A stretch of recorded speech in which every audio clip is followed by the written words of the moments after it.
যায় না। এবং আবহমান বাংলাতে আমরা যেভাবে বেড়ে উঠেছি তার সঙ্গেও মিলে না।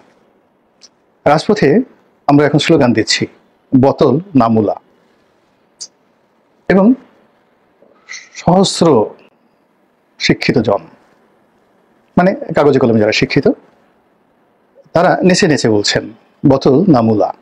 আর সেই নৃত্যের সঙ্গে তাল মিলিয়ে কেউ বলছেন মূলা মূলা। আবার বলছেন যে কোনো একজন ব্যক্তি, রাজনৈতিক ব্যক্তিত্ব, তার নাম উচ্চারণ করে অমুক না সান্ডা। সবাই বলছে না, সান্ডা, তার চেয়ে সান্ডা ভালো। তো এই জিনিসগুলো বাংলাদেশে যে শুরু হলো, তার সঙ্গে সঙ্গে আবার আরো একটি শব্দ আসছে, কফিলের পোলা। কফিলের পোলা। এই বিষয়গুলো নিয়ে মূলত সংক্ষেপে আলোচনা করব। প্রথমে কাহিনীগুলো বলে নিই। এক নম্বর হলো বোতল না মূলা। এখানে সরকারের একজন উপদেষ্টা, যাকে কিনা doctor Mohammad Yunus master mind হিসেবে পরিচয় করে দিয়েছেন, অতি সম্প্রতি জগন্নাথ বিশ্ববিদ্যালয়ের ছাত্র এবং ছাত্রী এবং শিক্ষকরা তাদের কিছু দাবি দেওয়া নিয়ে তারা যমুনার সামনে ভিড় করে। এবং এক্ষেত্রে যা হয় সেটা হলো, যমুনাতে ইতিপূর্বে যারাই গিয়েছেন সামনে হৈহুল্লোড় করেছেন, সেটা প্রথম দিকে ধরুন যখন সিস্টেমটা ছিল না, আইন শৃঙ্খলা তখনও রিস্টোর করেনি আগস্ট সেপ্টেম্বর মাস পর্যন্ত, তখন যে ইচ্ছে সে সেখানে যেতে পারতেন এবং যা ইচ্ছে তাই করতে পারতেন। এমনকি প্রধান বিচারপতির বাসভবন ওই সময়টাতে অরক্ষিত ছিল। পরবর্তীতে দেখা গেল যে এই বছরের মার্চ এপ্রিল মে থেকে পুরো পরিস্থিতিটা আসলে যখন সরকারের নিয়ন্ত্রণে চলে এলো, তখন সরকারে যা হয়, শেখ হাসিনা, তারপর অতীতে বেগম জিয়া সরকার, বিএনপি সরকার, এরশাদ সাহেবের সরকার, সবসময়টাতে আসলে গোয়েন্দা বাহিনীর একটা ভূমিকা থাকে। সরকারের অনেকগুলো সাজানো নাটক থাকে, নানা রকম খেলাধুলা থাকে। তো এইরকম এই জমানাতে এগুলো থাকবে, কেন রাষ্ট্রীয় যে বিধি ব্যবস্থা এর বাইরে যাওয়া যায় না। তো আমরা দেখতে পেলাম যে সরকারি অর্থায়নে, সরকারি প্রযোজনায় অনেকগুলো নাটক হলো। যমুনার সামনে নাটক হলো, তারপর শাহবাগে সেই নাটক হলো, নাটকের পরে আবার সেই শেষ দৃশ্যে বিরাট কিছু হয়ে গেল এই বাংলাদেশে। তো এগুলো দেখে অনেকেরই আকাঙ্ক্ষা জাগলো যে ওরা যদি পারে আমরা কেন পারবো না, আমরা তো সংখ্যায় অনেক অনেক বেশি। অথবা অনেকের একেবারে ন্যায্য দাবি দাওয়া, যেমন জগন্নাথ বিশ্ববিদ্যালয়ের ছেলে মেয়েদের যে ন্যায্য দাবি দাওয়া, সেই দাবি দাওয়া নিয়ে তারা সঙ্গতের কারণে নিজেদের সংখ্যাধিক্যকে তারা অগ্রাধিকার দিয়ে তারা যমুনার সামনে চলে এলো। তো এই যে তাদের যে যমুনার সামনে চলে আসা, এর সঙ্গে সরকারের কোনো আন্ডারহ্যান্ড ডিলিং ছিল না, কোনো সমঝোতা ছিল না, কিংবা কোনো পরিকল্পনা সরকারের ছিল না তাদেরকে নিয়ে। ফলে এই জিনিসটি যখন তারা করলেন, তখন পুলিশ এখানে লাঠিচার্জ করলো, জল কামান ব্যবহার করলো, যা কিনা সাম্প্রতিক সময়ের যে নাটক সিনেমাগুলো হয়েছে যমুনা কেন্দ্রিক, শাহবাগ কেন্দ্রিক, সেই নাটক সিনেমাগুলোর সাথে আসলে এই দৃশ্যের মেলে না। ফলে জগন্নাথ বিশ্ববিদ্যালয়ের ছেলেরা, মেয়েরা, শিক্ষকরা ভীষণ রকম অসম্মানিত বোধ করলেন এবং বিক্ষুব্ধ হয়ে পড়লেন। আমরা যারা ঢাকা শহরে বসবাস করি এবং যারা এই শহরের রাজনীতি, বিশেষ করে ছাত্র রাজনীতির সঙ্গে যারা জড়িত, তারা সবসময় জানে যে আমাদের দেশের রাজনীতির পট পরিবর্তনে ঢাকা বিশ্ববিদ্যালয়ের নেতৃত্ব দিয়েছে, কিন্তু সেখানে স্টিয়ারিংটা সবসময় জগন্নাথের হাতে থেকেছে। এবং টিল নাও জগন্নাথ থেকে বড় মিছিল না আসলে ঢাকা বিশ্ববিদ্যালয় ক্যাম্পাসে বড় মিছিল কখনো হয় না। এবং এই দেশে জগন্নাথ যখন কলেজ ছিল, ঠিক সেই সময় থেকেই এখানে এমন অনেক কিছু ঘটেছে, অনেক ঘটনা ঘটেছে, যা কিনা পুরো দেশের রাজনীতিকে প্রভাবিত করেছে, নিয়ন্ত্রণ করেছে। তো সেই ঐতিহ্যবাহী জগন্নাথ কলেজ যখন জগন্নাথ বিশ্ববিদ্যালয় হয়ে গেল, এখন গ্রেডিং এর দিক থেকে বাংলাদেশে এটি দ্বিতীয় শ্রেষ্ঠতম বিশ্ববিদ্যালয় ঢাকা বিশ্ববিদ্যালয়ের পরে। এবং কিছু কিছু সাবজেক্টে জগন্নাথের ছেলেমেয়েরা আসলে ঢাকা বিশ্ববিদ্যালয়ের চেয়ে ভালো করেছে। ফলে তাদের একটা অহম আছে, তাদের একটা অধিকার আছে, দাবি আছে। এবং বিগত আন্দোলনে এই জগন্নাথ বিশ্ববিদ্যালয়ের ছেলেমেয়েদের একটা বিরাট ভূমিকা ছিল। আপনারা জানেন যে জগন্নাথ বিশ্ববিদ্যালয়ের ছেলেমেয়েরা এবং তার সঙ্গে সঙ্গে কবি নজরুল কলেজের ছেলেমেয়েরা এবং ওই অঞ্চলে আরো যে সকল প্রাইভেট বিশ্ববিদ্যালয় ছিল, সেখানে পুরনো ঢাকা কেন্দ্রিক তারা যে দুর্ভেদ্য একটা দেয়াল তৈরি করে ফেলেছিল, সেই তুলনায় কিন্তু ঢাকা বিশ্ববিদ্যালয়, শাহবাগ কেন্দ্রিক, রাজু ভাস্কর্য কেন্দ্রিক, শহীদ মিনার কেন্দ্রিক যে আন্দোলনটা, এটা সরকার একটা নিরাপত্তার চাদরে ঢেকে দিতে পেরেছিল, যেটা পুরনো ঢাকা কেন্দ্রিক জগন্নাথ কলেজে সেটা পারেনি, বা জগন্নাথ বিশ্ববিদ্যালয় এলাকাতে সেটা সরকার পারেনি।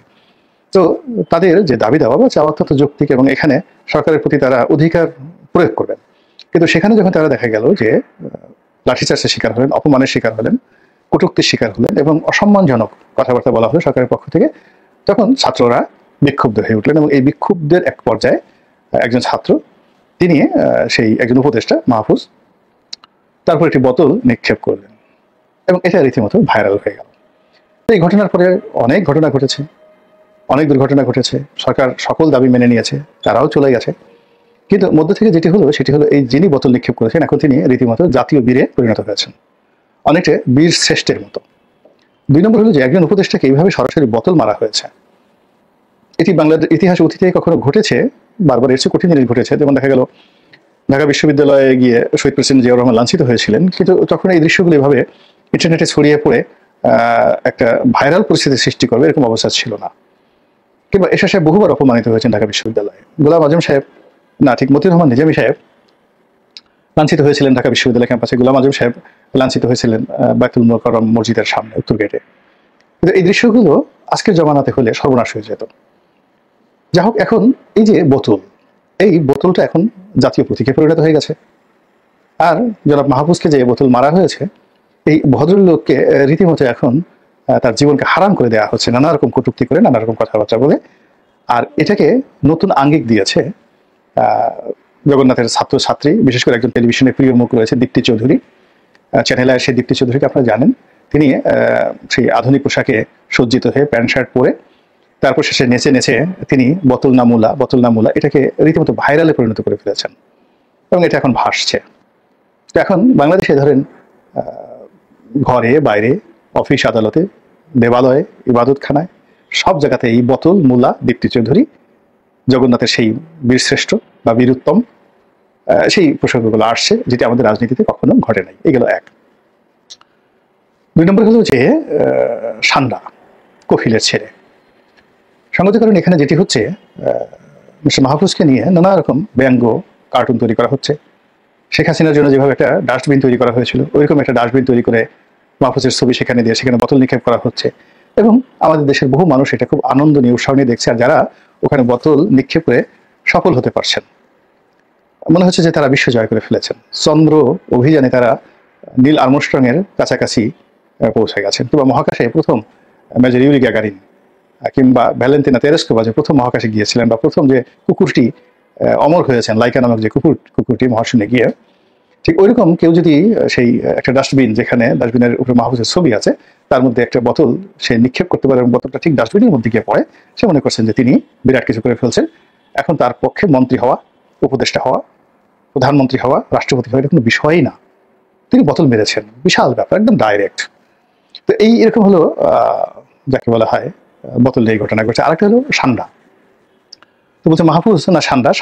তো সান্ডা হলো সৌদি আরবের গুইসাপ আকৃতির একটা প্রাণী। এটা বাংলাদেশের গুইসাপের মতন হয়।